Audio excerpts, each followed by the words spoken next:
Жай ғана Майнкрафт универ бөлшім пісіп кетті. Содан кейін видео түсіріп Майнкрафтта выживание ойнайын деп шешіп, выживанияға арнап карта ашып алдым. Осылай картаға кіріп қараған кезде ағаштар жан-жағымда жоқ екен. Соны білген соң ағаш іздейін деп барлық жерлерге жүгіріп шықтым. Болғанда енді жүгіріп жатырмын. Содан кейін жолға түстім. Жарты жолда қарасам, осындай таулардың үстіндегі қарларды көріп қалдым. Өзі қыстан құтыламай жатқанда тағы бір қар деп тұрған кезде ловушкаға да түсіп қалдым. Мынау қар дейтін менің сөйлеген сөздерімді естіп қалды ма, бірдеңке әйтеуір. Мені ловушкадан қойып жібермей қойды әйтеуір. Әрең дегенде ловушкадан шығып алып, содан кейін жолға түссем, ана жерде бір ағаш мені шапсай деп тұр екен. Содан кейін ағаштарды шабайын деп шешті.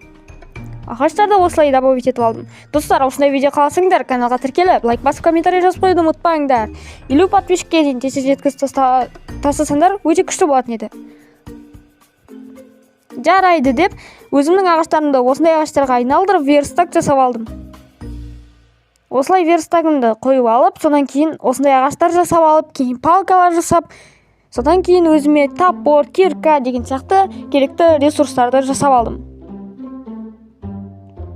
Әйтеуір дегенде жасап болдым ғой деп, верстагымды арқалап, тағы да жолға түсіп, Эверест тауына қарай көтеріле бастадым. Сөйтсем, Эверест тауының жартысы қар емес бірдеңе екен. Жарты жолда тауықты көріп қалып, саған да тыныштық бермей қойын деп, оны да алып кеттім. Осылайша тауықтан ет асып жейін деп шештім.